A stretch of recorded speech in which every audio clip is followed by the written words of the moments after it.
Mr. Speaker. I asked the Prime Minister 6 questions last week, and he didn't answer a single one. He has a duty to this House, Mr. Speaker, to answer the question. Let's see if he can do better this week. I'll start with a simple one. Will the Prime Minister approve the licences for Rosebank and Jackdaw gas fields in the North Sea? Prime Minister. Mr. Speaker, under statute, that is a matter for the Secretary of State, as she knows, because it's the same arrangements that were in place under the last government. Licences were granted. They were then struck down because of the defects in the process of the last government. But, Mr. Speaker, oil and gas is coming out of the North Sea 24/7. It will be part of the energy mix for many years to come.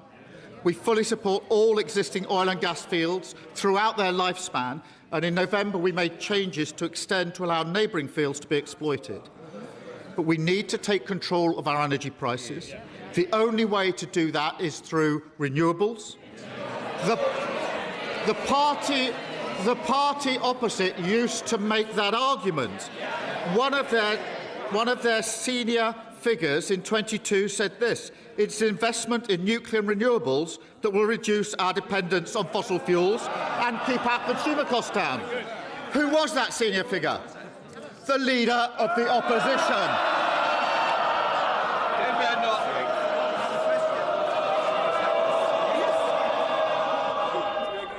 This is not the day to be thrown out with a 2-week break coming. Come in, Ben. Mr. Speaker, we can have renewables and oil and gas. He says it's a matter for the Secretary of State. He says it's a matter for the Secretary of State. I thought he was the Prime Minister, and he loves to hide behind legal process every single time. I wonder, Mr. Speaker, what a director of public... What? Have Order. Mr. Yazin, you don't want to test my... Gather round, because what you're about to witness is Sir Keir Starmer, the former chief prosecutor turned prime minister, doing what he does best, dodging questions, like his political life depends on it. Watch as Kemi Badenoch pins him down, asking the same brutal question again and again, exposing exactly how far this government will go to avoid a straight answer on the UK's energy security.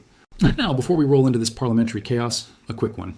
If you enjoy sharp geopolitical and economic analysis that cuts through the noise, take a second to like this video and subscribe. Most of you watching right now haven't subscribed yet, and it genuinely helps the channel more than you think. Right, let's get into the heat of Westminster. Patience, I'm sure. Come back. Mr. Speaker, the Prime Minister loves to hide behind legal process. I wonder what a Director of Public Prosecutions would make of the defence. Sorry, I can't produce my WhatsApps. My phone's been stolen. The Jackdaw gas field could be up and running before winter. All that gas would be used here in the UK to heat 1.6 million homes. That is enough to power Norfolk, Suffolk and Essex put together. So will the Prime Minister approve the licences, or is the Energy Secretary running the government? Prime Minister. Mr. Speaker, legislation has been passed. It's absolutely clear that the quasi-judicial duty under legislation rests with the Secretary of State. I really think if she's going to put this challenge to me, she needs to read the legislation. That is the legislation that they applied for 14 years. It's exactly the legislation that they used to put the licences in place, which were then struck down because the process was defective. But, Mr. Speaker, let's be clear. When Russia invaded Ukraine, energy prices doubled. The 12-day war, oil prices hit £100 a barrel. In the last 4 weeks, because we're on the fossil fuel roller coaster, everybody has been held to ransom. The only way forward is to go further and faster on renewables. And the leader... Mr. Speaker, the leader of the opposition's approach is to outsource our foreign policy and let the US decide whether we go to war, to outsource our energy policy to Russia and Iran and let them set the price of energy. I will never do that because it's not in the British national interest. Mr. Speaker, he is hiding behind so many people. He is the Prime Minister. He can make this decision today. He can. He is so weak, he's the first person to be pushed around by the Energy Secretary.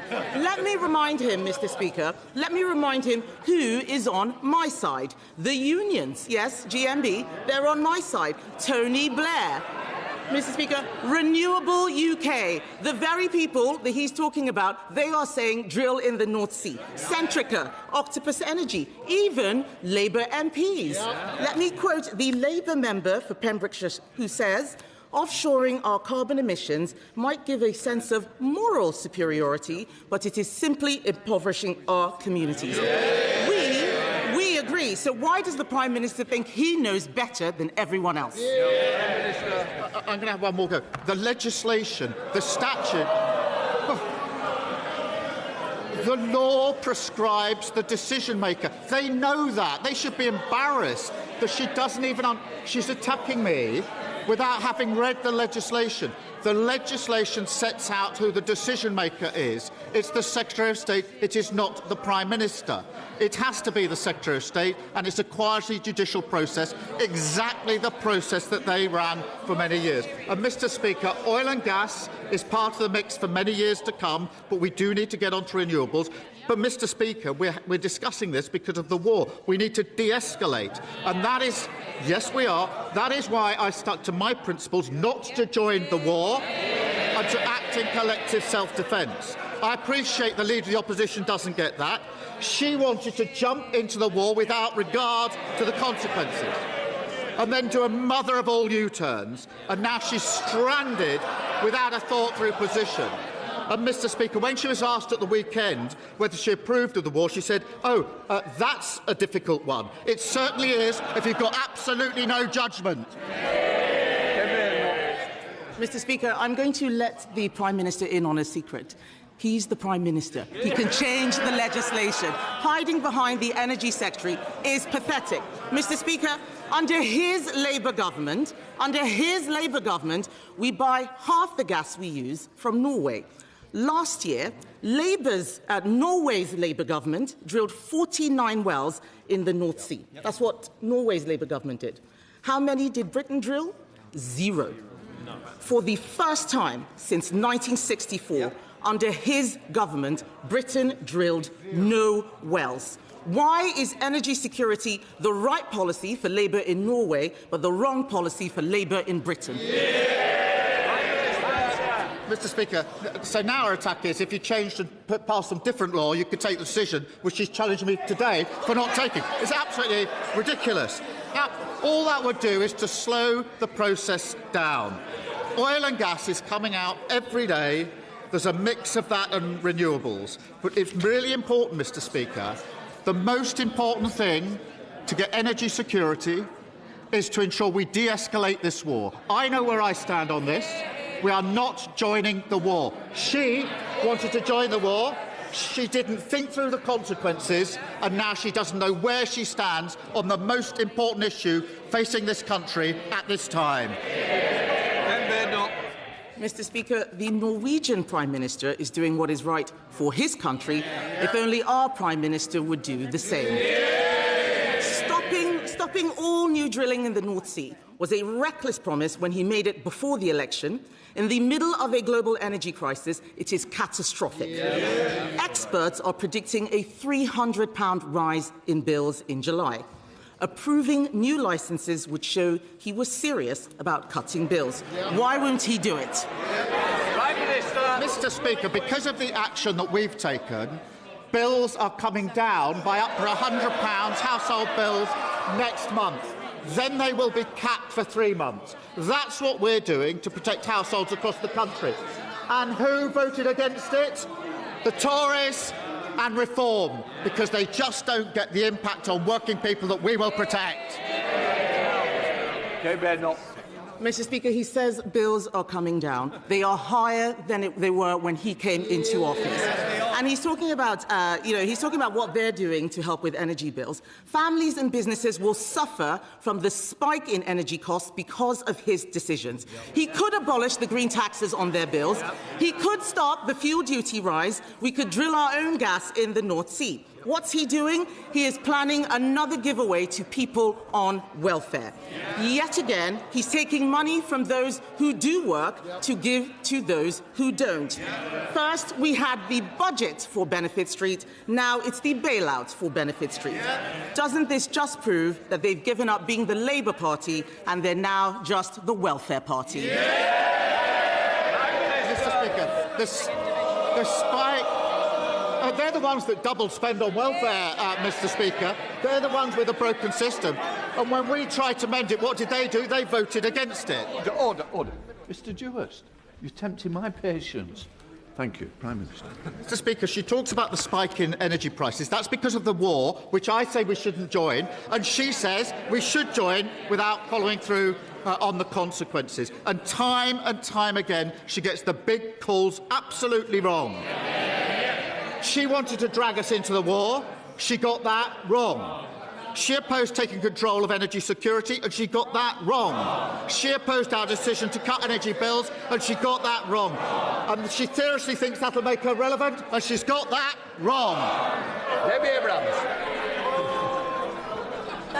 Thank you, Mr. Speaker. Can I thank the Prime Minister for the new funding for 3 new primary school nurseries in Oldham?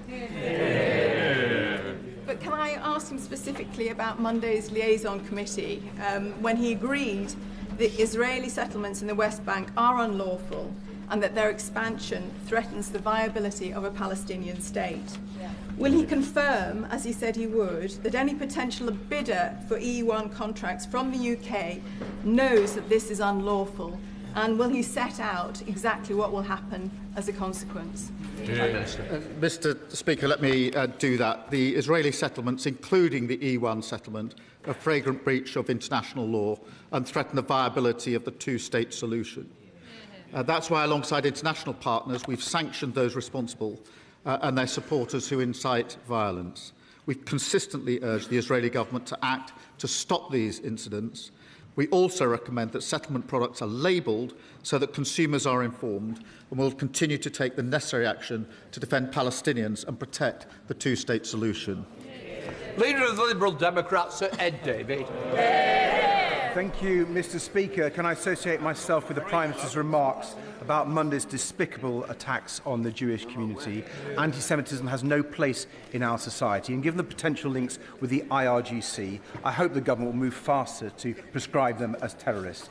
And Mr. Speaker, as a former Secretary of State for Energy who granted licences for oil and gas exploration, can I make a judgment on this argument? The Prime Minister is actually right, and the lead opposition is wrong.